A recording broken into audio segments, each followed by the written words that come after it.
In this week's episode of Studio Inter, we'll be analyzing the loss against Boussia Dortmund. We'll be analyzing the win against Hellas Verona. This week's Moggi, Moratti and Frog, and much, much more. Everything here on Studio Inter, only on SempreInter.com. Per De Vrij, c'è la torre per Messina, l'ha presa! L'ha ripresa Messina! L'ha ripresa Messina! Gol! Il Toro! Il Toro! Il Toro! Il tiro! Samir! Bandanovic! La recupera Brozovic, andiamo in contropiede, la porta è vuota, tira, attenzione, e gol! Benvenuti, bentornati to another edition of Studio Inter. I'm your host Nima, Tavallaey, wishing you back from what can only be described as a very eventful week. It's been as usual. It's been Pazza Inter. Inter doesn't do things half-assed. When they do it right. When they win, and when they lose. And here to join me to discuss all of this, I'm joined by our good friend from the producer for TSN in Canada, Mr. Michael Gallo. Thank you for having me. And as this stands right now, we are having our first big snowstorm of the year in Toronto. So I'm tucked in nice and cozy and ready to do another great Studio Inter podcast with you guys.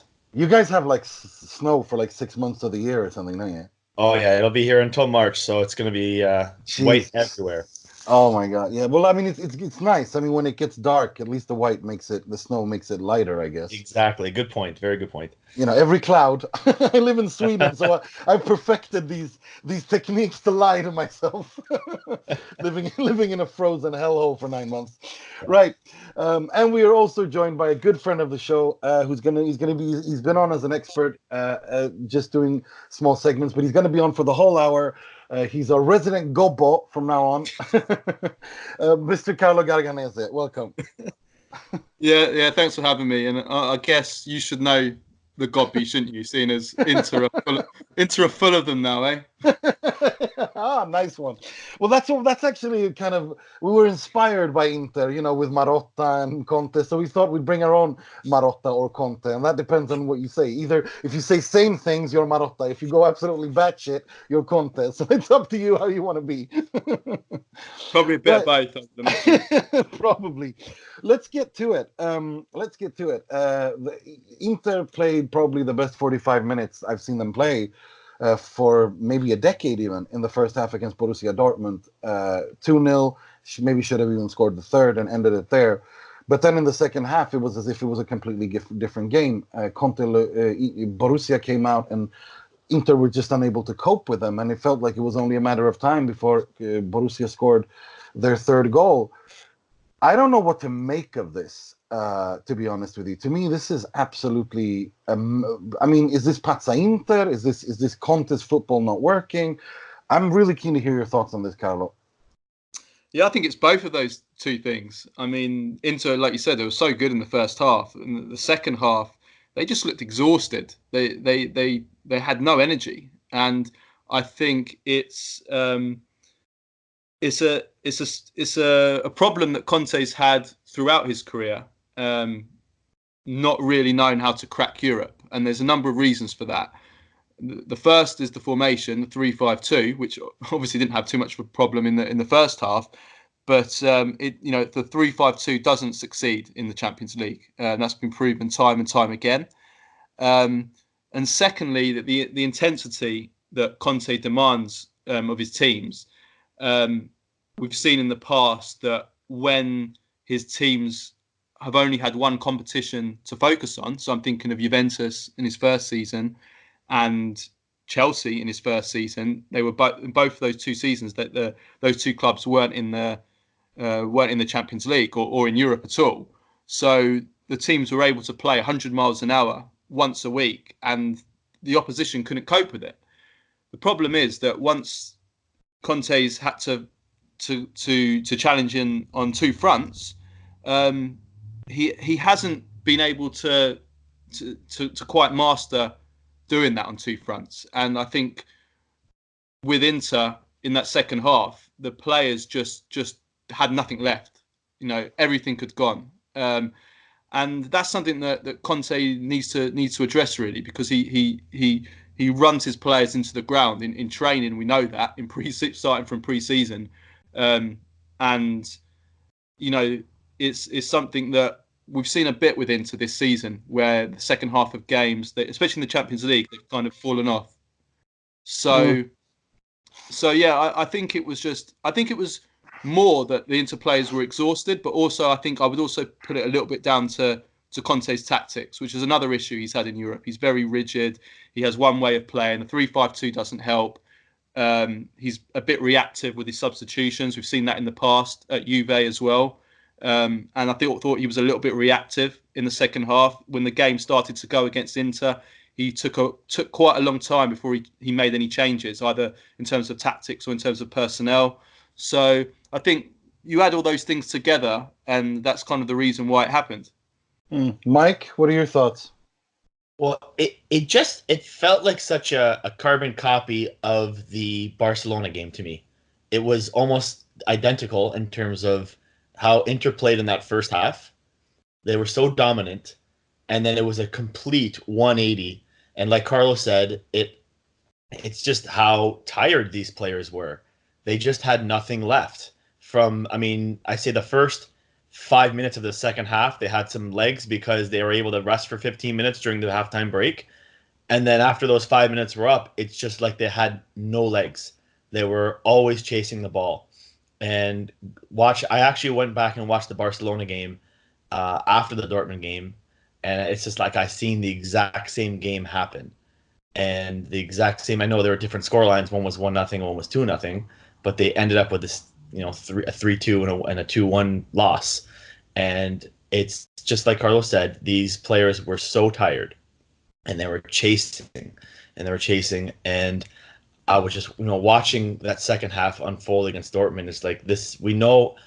I knew what was going to happen in this game based on how they were always following the ball. They didn't really have any chances in the second half.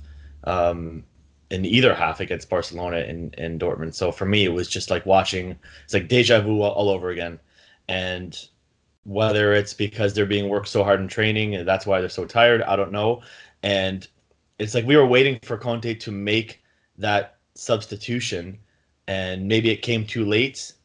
Maybe, that's possible, but go figure. As soon as, the first one came, the next couple of substitutions, were very, very quick as well. And then, of course, Politano comes in, and within, 15 seconds, he was injured. And it basically, I'm not saying they would have came back because I don't think they would have, but it was basically like playing with 10 men the last 15, I believe it was last 15 to 20 minutes, with Politano basically walking around hobbled.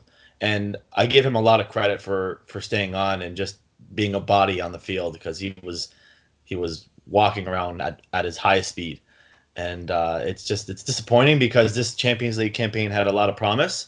And even though it's not over yet, it's looking bleak. You really got to hope for Barcelona to get a result against Dortmund, but more importantly, having to go to Prague now and hoping for a result there. And we know how hard they played Inter on match day 1.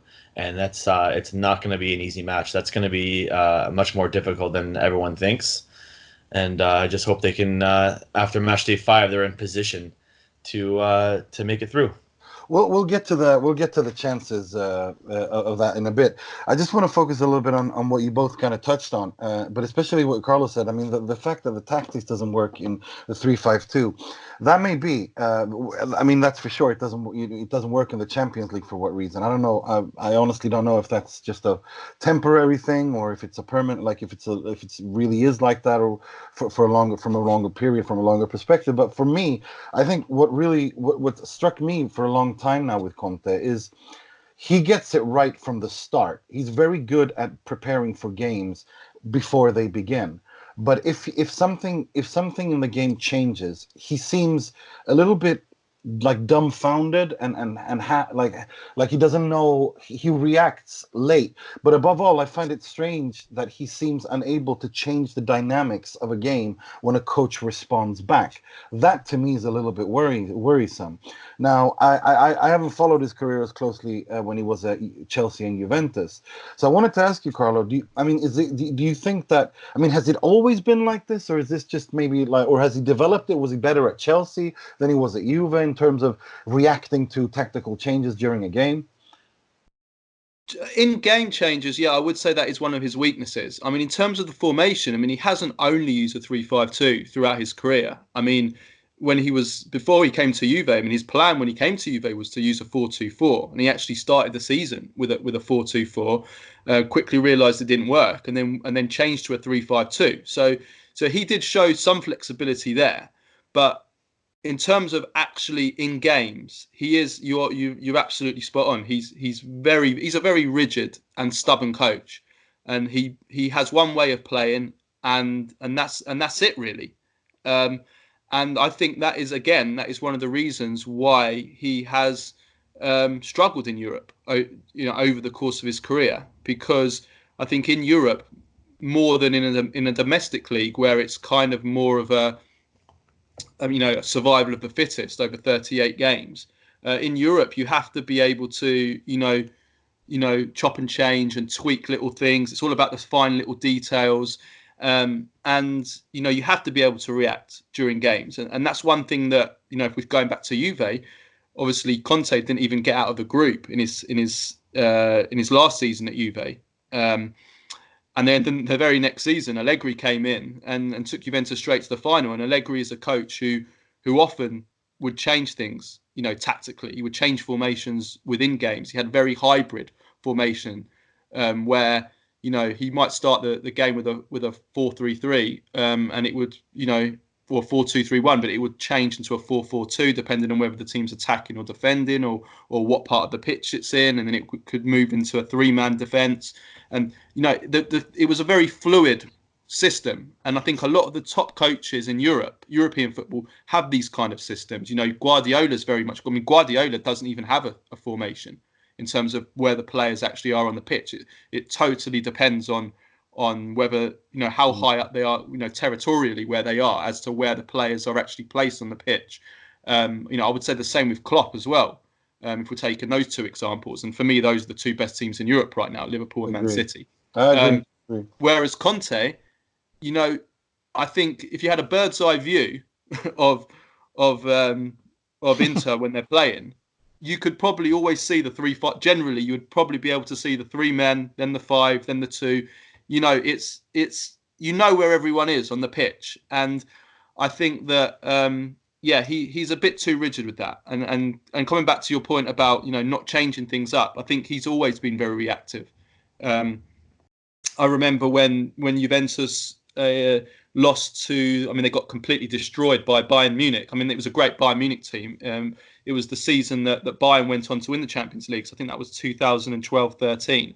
And if I'm not mistaken, he took until, they were getting Juventus was getting completely played off the park, and he took until like the 65th minute or something before he made a change. It's things like that where he has always been like that, really. Yeah. So it's definitely a weakness of his, definitely.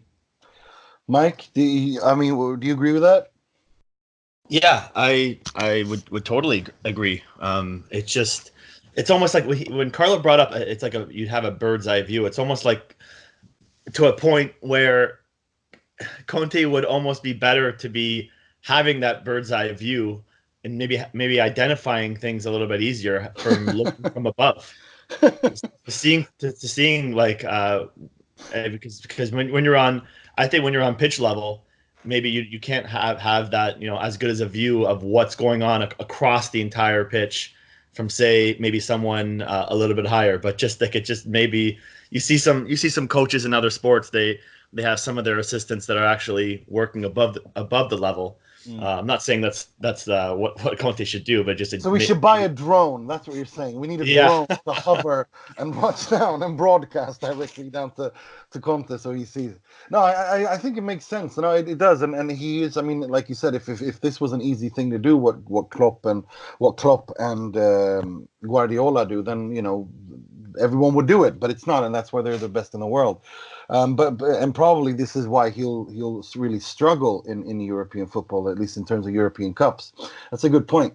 We'll see how that goes. But one thing that I definitely think is a classical Conte is the childish reaction after the post match after the game, where he went out in 3 different interviews and said so many weird stuff, so much weird stuff that I don't really know how to interpret or how to take it, other than he was just angry and he was being a petulant child, which I guess is not the first time he's done it. I mean, we've got his infamous €10, €100 restaurant comment at Juventus when Juventus didn't buy him Juan Iturbe. Because that's the difference between winning the Champions League and not. It's Juan Iturbe. No, but like I'm really keen to pick both your brains on this. I mean, what kind of, I mean, for me, the reason why that really annoyed me is the fact that he got. I mean, if we look at the squad, Inter just came out of the settlement agreement with UEFA because of the breaches to the financial fair play rules, and Inter broke the club transfer record twice this past summer. They got rid of all the players he didn't want. Okay, maybe he didn't get every single player. He didn't get Dzeko, but he got Alexis Sanchez, and he didn't get Vidal because Vidal wanted to stay.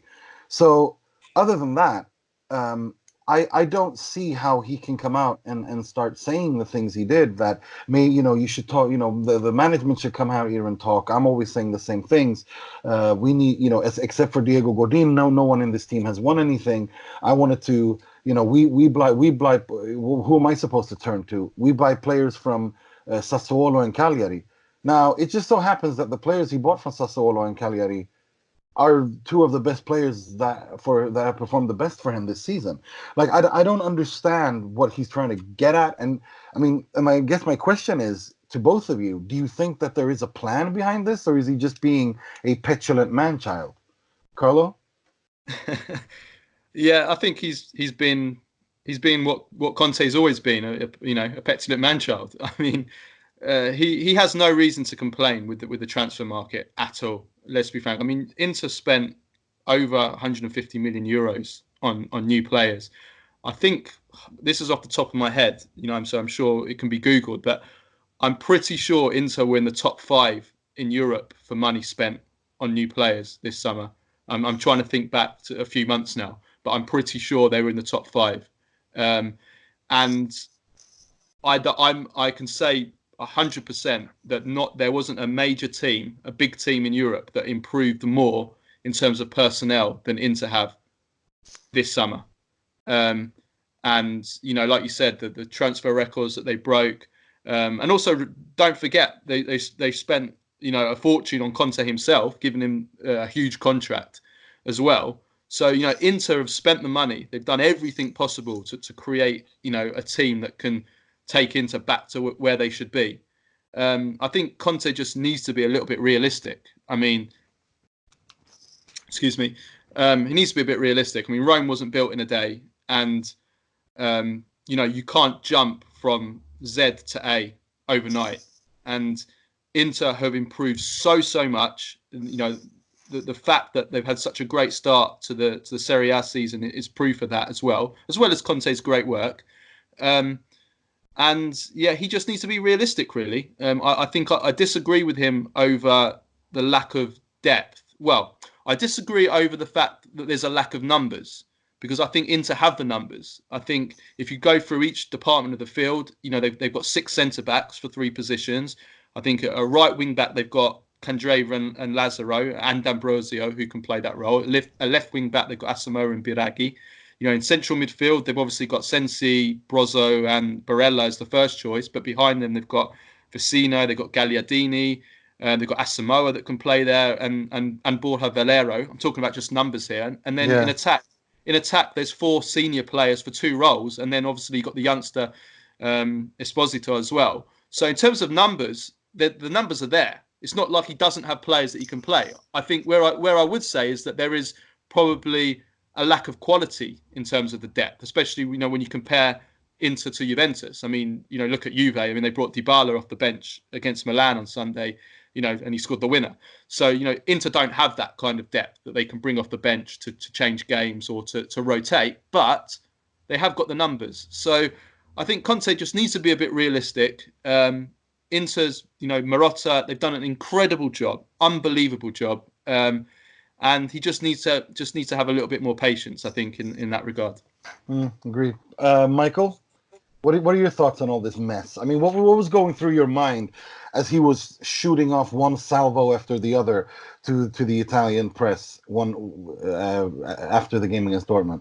Well, I'm disappointed to hear it, because this is the deepest, team that Inter's had in 8-9 years. And when I say deep, it's like you look in the bench, you've got players that can play in the roles as starters. And as Carlo said, it's maybe the quality isn't as high as you'd hope it to be, but they do have the players and they can play in these roles.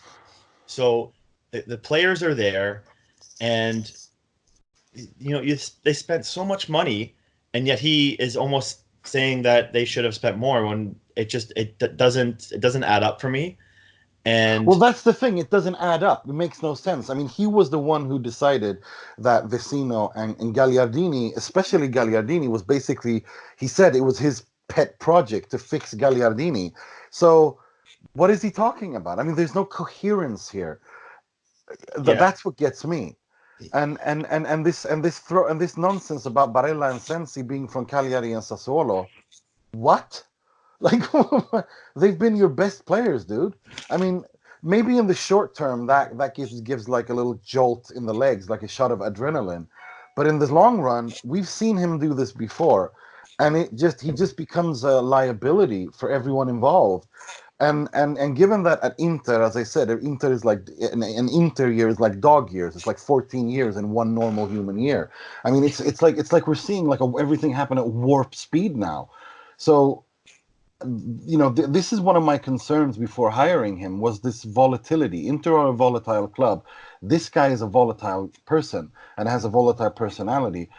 I mean, we don't even know how the Chinese react to this, how Suning react to being criticized like this after the game. And I think I'm gonna say what Carlos said, something that really I think triggers this whole thing, and it's that you look at Juventus and bring on Dybala off the bench. Like he's I think what he's in his mind, he's comparing what Inter has compared to what Juventus has, and Inter can't bring Dybala off the bench. They don't have that player. I mean, it sucks that Sanchez is injured right now. I mean, it's not. I wouldn't put him on that same pedestal, but he's comparing what Inter have to what Juve has. And that's why he's disappointed, because he wants to be on that level right now. And I don't think I'm pretty sure that he knows that they're just maybe a step behind, and he wants to be at the same level in terms of their talent, what they have depth-wise. And he's disappointed, and he's making it known. And you're right about that. But then the players he wants to bring in are Olivier Giroud. You see what I'm saying? Like, it doesn't make any sense. Like, I really like Edin Dzeko. I think he's a great player, but I don't see Edin Dzeko, Olivier Giroud. I don't see them at the same level as bringing Dybala and Douglas Costa off the bench. I really don't. That's what gets me. This incoherent ranting, and that he then goes out. The press conference a few days after that was just. It was the most Trumpian thing I've seen in football. He just didn't. He didn't even pretend. When he was asked about his comments, that you all interpreted it as me complaining. I wasn't complaining. What? It's like, what? you can't even make this stuff up, and that's the kind of stuff I mean that really gets under my skin. And I mean, at the end of the day, as long as the players are behind him, there's nothing anyone can say, and it seems that they are fully behind him. But my worry is that once I think that the speed at which this can deteriorate when they grow tired of listening to him rant and rave, and this falling apart, like the time that can happen, and this being Inter as well, that what worries me. It can all go downhill really fast. I don't know. He has to be careful because, you know, what he said about Sensi, about Barella, you know, is risky. I think he's fortunate in the sense that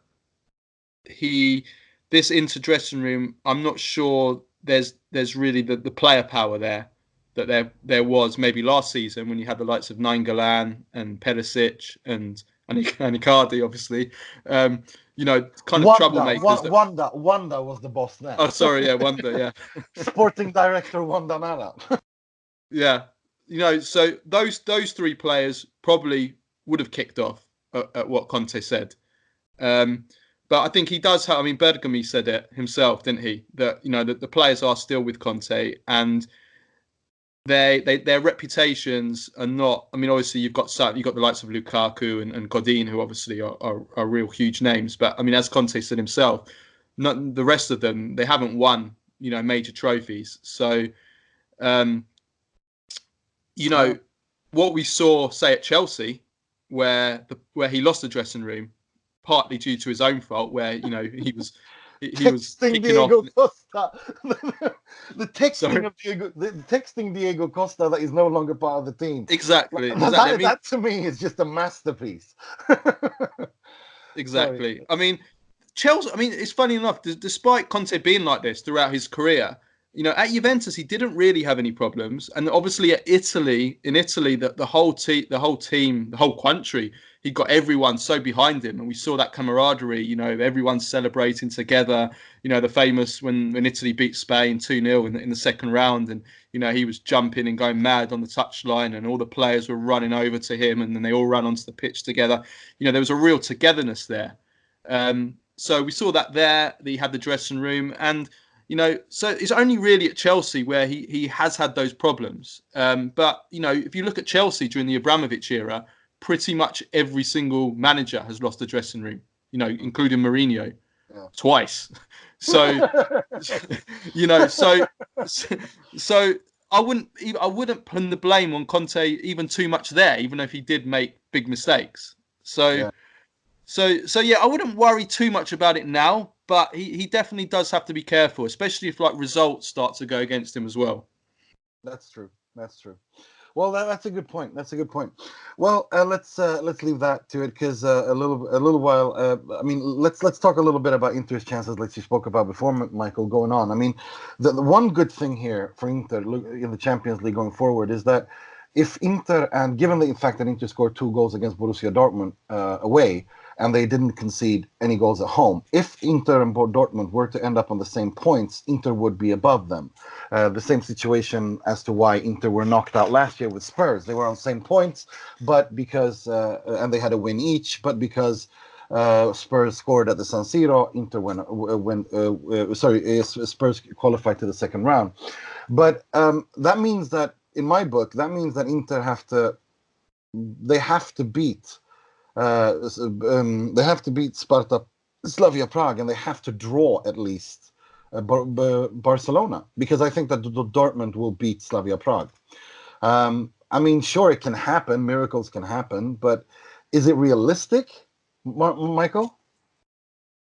Yeah, I think it's realistic. I mean, look, the chances are not on their side right now. That's for sure. I mean, going into the Dortmund game, I think their expectations would have been, as an Inter supporter, it would have been, if you can get a draw out of that match, then you're looking pretty good. But obviously coming out with no points, and you're down by 3 points now, I think that tiebreaker may come into play, because if everything kind of goes to what you would expect it to happen, say Inter would go to Prague and get a win, and then say Barcelona beats Dortmund, and then Barcelona has nothing to play for on match day 6, you would say, okay, maybe Inter's chances are pretty good to get on match day 6, to get a win at home against Barcelona. Kind of situation just like last year with Tottenham with Barcelona as well. But obviously that didn't go to plan because Inter weren't able to get the win against PSV. But I think their chances are better than what people think right now. It's if Barcelona have nothing to play now. Of course, I think if it goes down to match day 6, it's not like Messi's not going to play. I remember against Tottenham last year, Messi, I believe he played, I think it was about 30 minutes. He came out as a substitute in that game. So they played about, I think, maybe 50, 60% of their regular lineup in that game. And Barcelona has the depth where even 50% of their lineup is still going to be really good. But going how Inter played in that first half against Barcelona, I'd be pretty optimistic in getting a result at home against them. So I think their chances are a little bit south of 50%, but still very realistic. And I don't think it's time to give up hope yet. And I'm anxiously awaiting match day 5. That's for sure. That's for sure. I was looking at that. I thought it was the other way around. You're absolutely right. I was wrong. I thought it was the other way around, that Inter first played Barcelona and then Slavia Prague. No, the match day 5 will pretty much be decisive, because if Borussia get a point, then that's it. But if they don't, it actually kind of it's all in Inter's hands again, isn't it? It's all in Inter's hands anyway. If Inter win both their games, they're through. They're through. Yeah, they're through regardless. That's all it is. That's true. You're absolutely right. Because then, I guess so. Because at the very worst, they would be tied with Dortmund, and they would have the tiebreaker. So that's like. Well, you guys are assuming that Barcelona beats Borussia Dortmund. I mean that is the key. I mean that's no, because if Dortmund were to get a point off of Barcelona, and then Inter would beat Barcelona, then I believe then Barcelona would be out. Am I correct? Yeah, they would Correct. be. Yeah. They would have. Yeah, you're right. They would get 9 points, and Inter would have 10. And I would laugh my ass off and be obnoxious on Twitter, which is Sorry, go Carlo. It is in Inter's hands. I mean, obviously, the best scenario for Inter is they beat Slavia Prague, and then Barcelona beat Dortmund, and then Barca have nothing to play for in the last game. So that is the dream scenario, and then you'd hope that Inter would then beat a much weakened Barca team. Yeah, although because Messi will play. Messi will play whatever happens in the last game. He'll play. That's guaranteed. Messi, as some call him, the little dictator. When it comes to Champions League, he has to play because he has to get those goals. He wants to score more goals in the Champions League. He wants to finish top scorer in the competition. He'll play. That's one thing for sure. You're absolutely right, because now that I look at it, if Barcelona win against Dortmund, they've also won the group. So that then they literally have nothing to play for when they play Inter. So I think you're absolutely right. That it is in Inter's hands. It is all about Inter. Forza Barcelona. That's all we can say right now, right? I need a shower. I need a shower now. Not a fan of the Catalans. Right. No, but absolutely. I mean, it would be best for Inter. I mean, in my world, the ideal solution would be that Inter beat Barcelona and Dortmund beat Barcelona, and Inter and Dortmund go through in Barcelona playing the Europa League. I would absolutely love that. I want to see Messi in against Ludo Goretz and stuff like that. I think that would be hilarious. But let's not dwell on my hatred. You know what's going to happen, don't you? You know what's going to happen. Yes. Slavia Prague are going to come second. That's what's going to happen. But Barca and Slavia. Yeah, you're absolutely right. Right. Well, I mean that's a good shot. I didn't think of that. You're both right. Inter have it in their own hands. Right. Let's talk a little bit about the Hellas Verona game, which I thought was weird. I mean, to me, Inter played. I mean, so the number of chances Inter created and the number Hellas had nothing. But I want to talk to you a little bit because you and me, Michael, have been texting a little bit about this penalty issue. To me, I think it's a penalty. I'm not saying that the player didn't make the situation worse than it looked like, but there is contact with Handanovic sliding into him, and to me, that's a penalty. I want to hear your thoughts.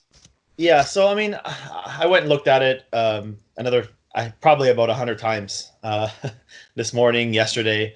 I think because the referee made the call on the field as a penalty, I think that VAR was not going to overturn that, and I think they are right for not overturning that penalty call. Had that been the situation where it was not called a penalty, I don't think VAR would have overturned it to a penalty. Um, I don't think there was enough conclusive video for me to make a 100% decision to say it was or it was not.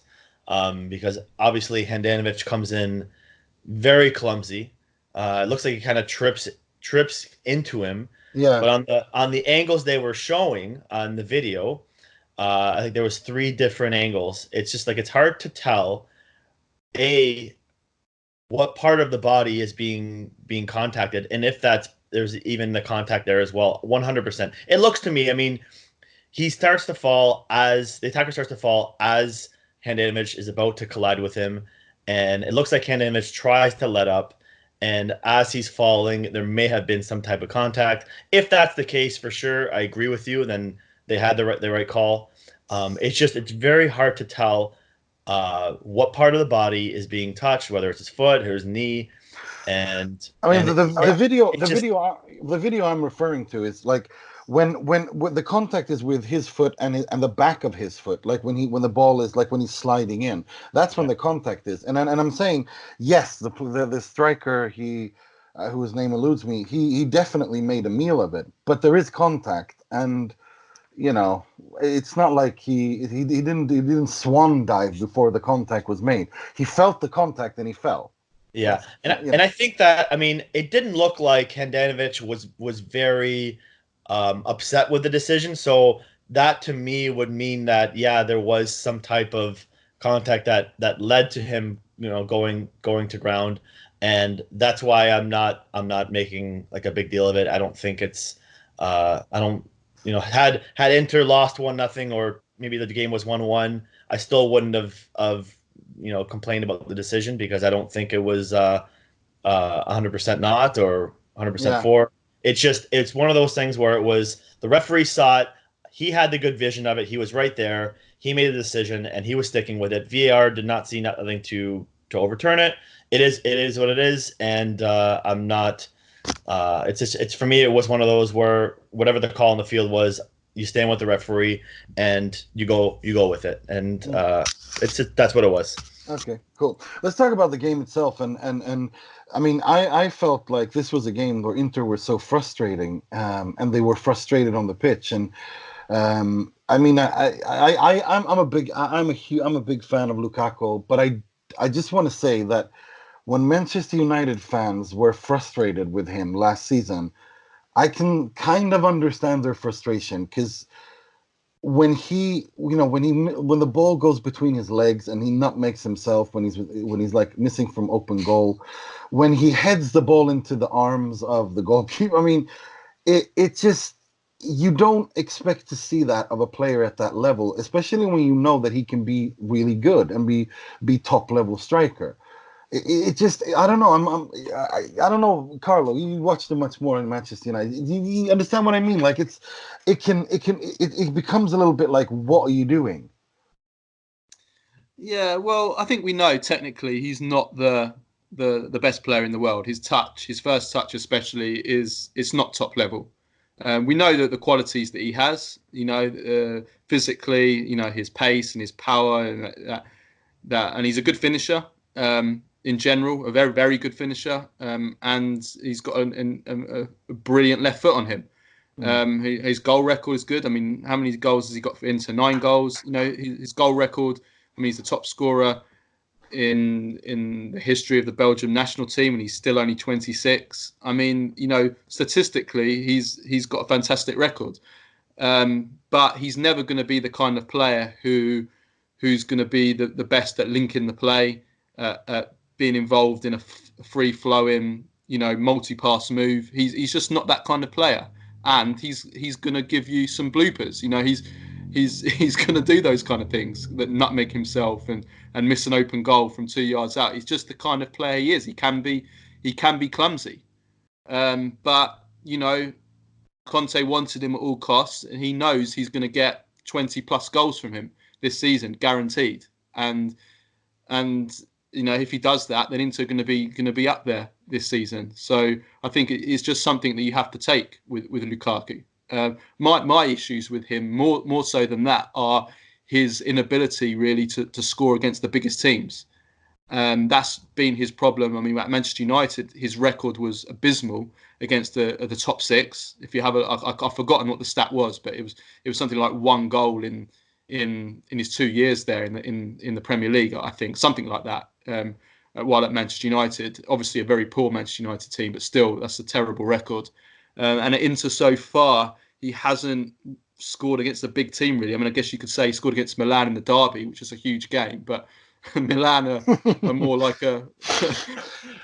They're not as strong as they've once been. Let's put it that way. Yeah, let's put it that way. Yeah, exactly. So I want to see Lukaku step it up in the games against Juventus, against Barca, against Dortmund. I want to see him score and shine in those games. He hasn't quite done that yet. He hasn't been terrible in those games, but he hasn't proved to be that 80 million euro striker. And it was the same at United, and it's been the same throughout his career. In the big games against the biggest teams, he hasn't quite done it. He's got that kind of reputation that Zlatan once had of being a flat track bully.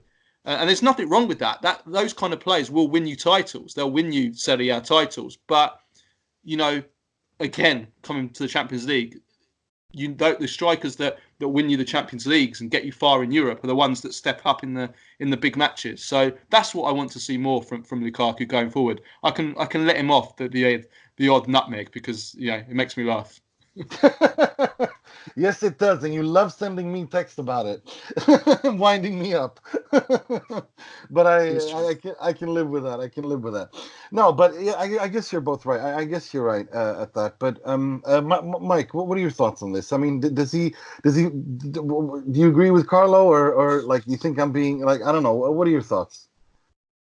Well, when you look at if you haven't watched much Serie A this year, and you would look at the top scorers of the league, you would see Lukaku with 9 goals in second place, and you're like, okay, that's it's been a really good buy for Inter. I don't think he's played up to the level as the player as what shows on paper right now. Saying that he has 9 goals, I don't think he's played that well. I think that he's played a lot of bad games where he's scored and where he's had a really bad, say, 85 minutes, but he was able to score that one chance he had, or of the one of 5, 6, or 7 chances he had in that game. So that's what I've kind of look. I wasn't the biggest fan of bringing him in to the squad, but yes, he has scored goals. He's done something that I think Inter needed. That would definitely need to make the buy. It's just that it's not going as well as what you'll see on paper right now. And he's, like Carlos said, he hasn't scored in the big games. I wouldn't even classify the Milan derby, what we had, as that big of a game as what it usually is. But yeah, I think he still has a lot to prove for Inter, and he's had some great moments for Inter so far. I think he just has a lot ahead of him, and I think he still needs to prove himself to everyone, to the team. Give us a big goal, whether it's against Barcelona, a winning goal against Prague in a couple weeks. That's what everyone's waiting for. A goal to get us out of the group, maybe, whatever it is. I just think we're still waiting on that big moment from him so far, because I believe 3 or 4 of the goals have been penalties. I believe. I'm not 100% sure how many of them have been penalties yet, but look, he's been good. Not great. I'm just expecting a little better with that price tag that we paid. The thing is, though, what I like about him a lot, and I mean, I think he should only be fair, is the fact that he's a very loyal team player. I don't think he gets enough credit for that. He works his butt off for the team. He really runs. He does everything Conte asks him to do. He runs. He fights for the ball. He his physique. Like, he does everything for the team, and I think that is why Conte primarily bought him. He's a guy who wants to build a team, and he wants his dressing rooms to be where the team is the number one thing. And he was like this, Conte, as a player even. The team is the most important thing for him, and Lukaku really is that kind of a player. And I think most of those players that we have at Inter right now are those kinds of players that put the team above themselves. The Icardis and Naingolans and Perisic's are all out of there, and then I guess, sure. I mean, what you both are saying, when a striker at a club like Inter, when Inter break their transfer record to sign a striker, then you expect them not to nutmeg themselves 3 meters from the goal. Like that's just what I'm saying here. And I guess, as you said, he is what he is. He's a goal scoring machine, and he'll win you league titles, whether or not he can do, like you said, with the epitaph with Zlatan. I mean, he had that rumor around him for quite some time, and then he decided to score in every big game in football available, and got rid of that. So I mean, we'll just have to wait and see with that. But I do think that you're right, Michael. I agree with that. I think that if you look at the stats, you think it's a huge success. I wouldn't go so far as to call it that either. I think there's been some technical, I think you can say that, like you said, like against Bologna, I think is a great illustration of that. He scored twice, but he wasn't really having a great game. So we'll just have to wait and see on that. But we have to talk about Nicolo Barella's goal. I mean, I love this kid. But I've been stalking him for 2 years, watching Cagliari games, because I think he's amazing. And now more and more by every game, he's showing that he's some sort of Italian Nainggolan, isn't he? I mean, box to box, good shot on him. It was the first time in a long while that I actually screamed, like when Inter scored a goal, when he scored that goal. What do you think about Barella and the goal, and also him as a player? What's your thoughts, Carlo? Well, the amazing goal, fantastic goal, and yeah, I like him. I like him a lot. I mean, you forget how young he is. I think he's 22. He's a very modern player. I mean, he never stops running. He's got that grinta. He's got that bit of Nainggolan. He's got that bit of Gattuso. But he does have technical qualities as well, as we saw with the amazing goal. So I think he's definitely he's already a regular for the Italy national team, and he's part of this new generation of young and very promising Italian central midfielders. I mean, there's an abundance of great young Italian central midfielders. Inter have got a number of them with Barella, with Sensi, and then you've obviously got the likes of Verratti. You got Jorginho. Well, he's not really Italian, but he plays for Italy. You've got Zaniolo. There's Castrovilli. There's I'm forgetting Tonali as well. I mean, there's so many. If there's one area of the field where Italy really does have an abundance of outstanding players, and it's in the centre of midfield. So Barella's part of that, and I think he's got a very bright future ahead of him. I think as he gets older, he'll become better at kind of controlling that midfield, because I think if there's one thing that Inter lack at the moment, and we've seen that against both Barca and against Dortmund away, it's that ability to really control the game, keep the ball, and that helps when you play with such intensity. It stops you from getting tired in the second half of matches if you can keep the ball. If your three central midfielders can just drop the tempo a little bit, just keep it, and make the opponents do the running. I think that's where Barella probably can improve. Just keeping that ball, the short game. I think he definitely has the ability to be able to do that, and that's where I think he needs to improve going forward. But yeah, he's a great player. I love him, and I think he's got a big future ahead of him. Agreed. Well, anything to add on that, Michael? Read Barella. Yeah, just quickly, I think in Sensi's absence, he's kind of elevated himself a little bit. I don't know if you guys would agree or not. I mean, obviously with the goal, um, the winning goal against Verona, I think that's kind of highlighted. But without Sensi, obviously someone needed to step up in that midfield because Sensi had been arguably Inter's best player for the first 2+ months of the season, and I really like what I see so far, and I've only seen him a couple times with Italy so far. I haven't seen him play as. I mean, wasn't really looking for him that much when I watched Italy play because he's played what I think 10 matches or so with a duty so far, but we're all excited. I mean, I think it becomes a permanent buy after this year. I know it's a loan right now from Cagliari, but it becomes a permanent buy, correct? Yeah. It's a loan with an option to buy, but given that they paid so much for the loan, it's like the Politano deal. Same with exactly. Sensi. So because of the fact that they've removed these forced options to buy, no, they haven't removed that. They've removed these buyback clauses.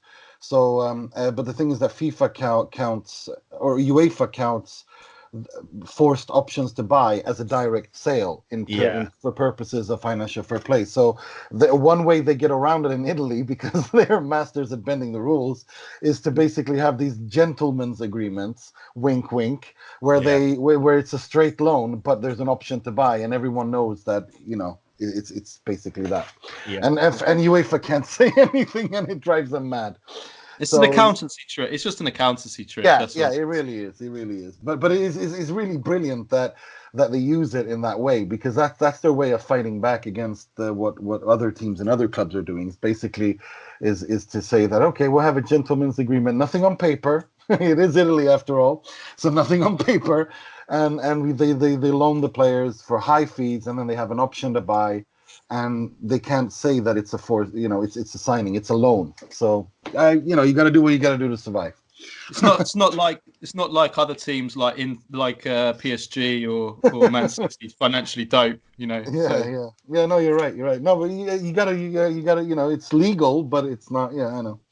Anyway, yeah. So Barella is same with Sensi. Barella and Sensi are definitely players that are that are Inter players, even though they're on loan, quote unquote. Yeah, technically. Yeah, technically, exactly. Right. Let's move on to the part of the show where we pay tribute, rip the piss out of, and make fun of something or someone in the world of football. Starting with the positivity, which will be presented this week's Moratti, which will be presented by Mr. Carlo Garganese. He works a lot, he's intelligent, and he surprises people sometimes with his ideas. Not easy to find one person of these qualities. Okay, well, this week's Moratti of the week, I'm going to go for Shakhtar Donetsk's Brazilian midfielder Tyson, because obviously we've seen in the last few weeks a number of, well, not even the last few weeks, this year in general, a worrying increase of incidences of racism, and sadly this weekend the latest incident was during Shakhtar's victory against Dynamo Kiev, when Tyson was let's say allegedly, but it seemed quite blatant to me, subjected to racist monkey noises, and he picked up the ball, he booted the ball into the crowd, a bit like Mario Balotelli did the week before, and incredibly he was sent off by the referee, and he left the pitch in tears. So it was quite an emotional incident, but well done to Tyson for standing up to the racists, and it's created a big stir on social media and in the world of football in general, and again it's shone the light on this current, like I said, this worrying increase of racism now in football. Agreed. Good one. Forza Tyson. Right, let's move on to something much more comical. This week's Frog, which will be presented by Mr. Michael Gallo. È clamoroso! Autogol di Ranocchia! All right, this week's Frog, we go back to the Manchester City versus Atalanta game. It was the 82nd minute, I believe, and Atalanta had a breakaway. And earlier in the match, Ederson, their goalie for Manchester City, had been injured at halftime, and he was replaced by Claudio Bravo. So their backup keeper was in, and he came. There was a breakaway. He came, and he was sent off for a foul. So Manchester City were now down to no goalkeepers, no named goalkeepers at least on their team.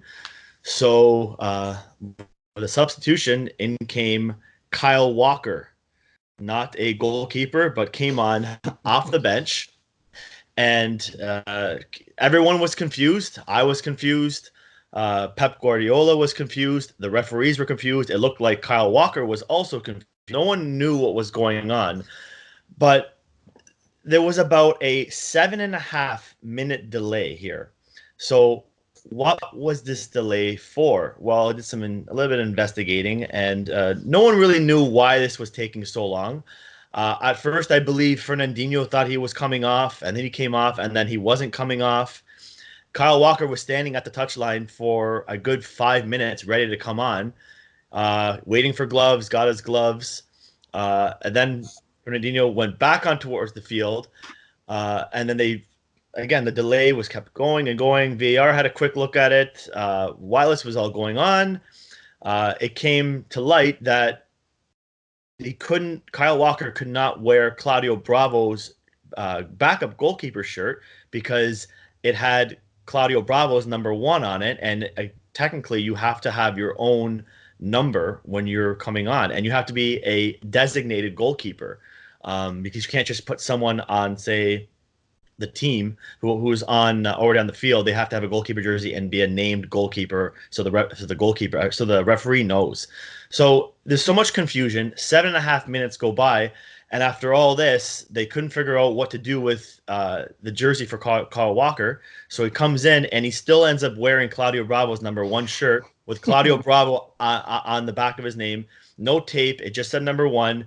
I think it was 7 minutes and 45-second delay while this was all going on.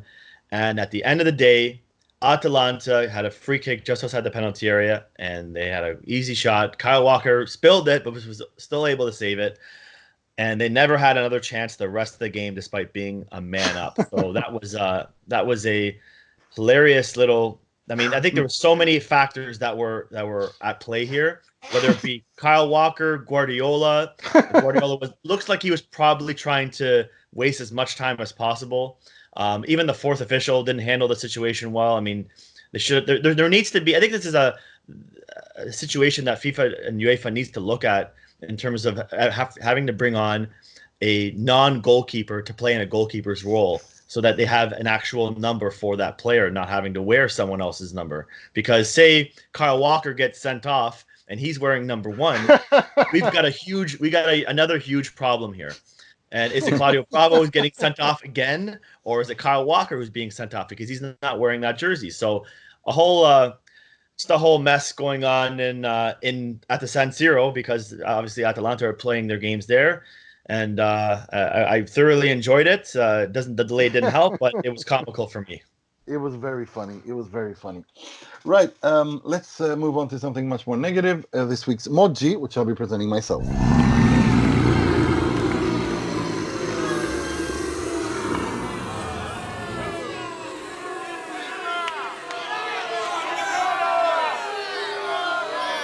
This week's Moggi, speaking of Guardiola and being a bit of a tool, he in the game against Liverpool, he was not happy with penalty decisions not going his way, and he was behaving like an absolute madman on the sidelines. I honestly think that if any other coach in the world talked to the fourth official like that, they would have been sent off without a shadow of a doubt. There's stuff of it going up on social media. Which is very funny. Especially Liverpool fans have decided to take upon themselves to really rip Guardiola a new one with amazing captions of his antics. But if you haven't seen it, you should see it. And this is a guy who, I mean, Chelsea fans, especially Chelsea fans, will be able to kind of point to situations and where they were robbed against Guardiola, and I think it's just the hypocrisy that this man sort of produces on a weekly basis is kind of annoying, and his behavior was just he attacked the fourth official, waving two fingers in his face, and he just looked it looked really bad. So for me, this week's Moggi is Mr. Guardiola himself, who was once as a player suspended for doping. Just putting that out there. Right. Right. It got overturned though. It did get overturned. Did it? It did. Yeah, it did get overturned. Just to save you. Okay. Him, Yeah. Okay. Just to save you him suing you. Thanks, because I know he listens to this show. But I'm totally with you though on him being a hypocrite. I think he's the most disingenuous person in football.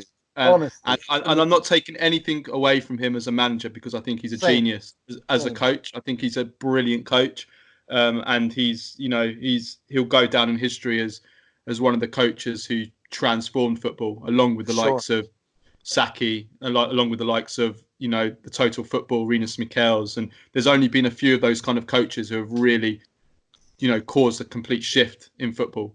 And he's one of them, but he is a very disingenuous person, and nothing frustrates me more than after a game in which he's just hammered a team 6 or 7-0, and then he'll come out and say that was the hardest team that he's ever played against in his career. And you see that on a regular basis. I remember he said it against Napoli. I asked the question. Yeah. I was at the match, and I asked in the press conference, for his thoughts on Napoli, and he'd just beaten them. I think they only won 2-1 actually, but they'd given them a good going over, and then he was like, these are the best team that we've ever played against. And I'm just thinking, really, you played against Mourinho's Madrid, you been beaten by Mourinho's Inter. It's like, really. No, I just want to echo everything you said, because I agree with every syllable. I mean, as a manager and tactician, and his vision, it's unique. There's no doubt about it. But as a person, he's full of it. Nima, did you see there was actually some pictures I seen surfacing on Twitter where it was other matches in the past where the exact same handball, exact same situation. There was literally 3 of them, and he was complaining why they were called. Yeah. Against his own team, and he was complaining why that was called, and this time he was complaining why it wasn't called. The exact same situation. And if you want to know what his biggest hypocrisy about Pep Guardiola is obviously, and I'm all for it. He's for this whole, the Catalan independence, and without wanting to go too political and stuff. But then, then he's an ambassador for Qatar, and it's just like, it's just, you can't get any more hypocritical than that. You can be all in favour of independence in Catalonia, and obviously the Catalan people over the years have been, treated pretty badly by the powers in Madrid, with General Franco and going back years, decades and centuries. Fair enough, but then you're an ambassador for Qatar.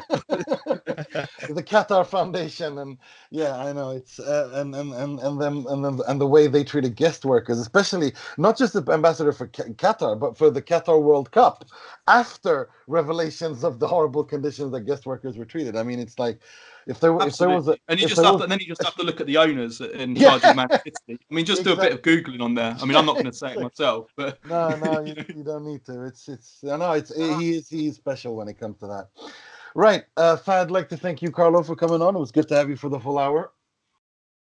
No, it was a great pleasure. I had a lot of fun, guys. So thanks for having me. And I'd like to thank you, Michael. As always, it's a pleasure. All right, I'm gonna go enjoy the snowstorm right now, guys. So that's gonna be the rest of my day. Dress warm. Thank you for having me. Appreciate it. Always a pleasure. And as always, my name is Nima Tavallaey, wishing you a pleasant international break. We will be back next week to preview the matches as it gets serious in the Champions League before the Christmas break. So until next time, good week, buona settimana, e sempre e solo Forza Inter.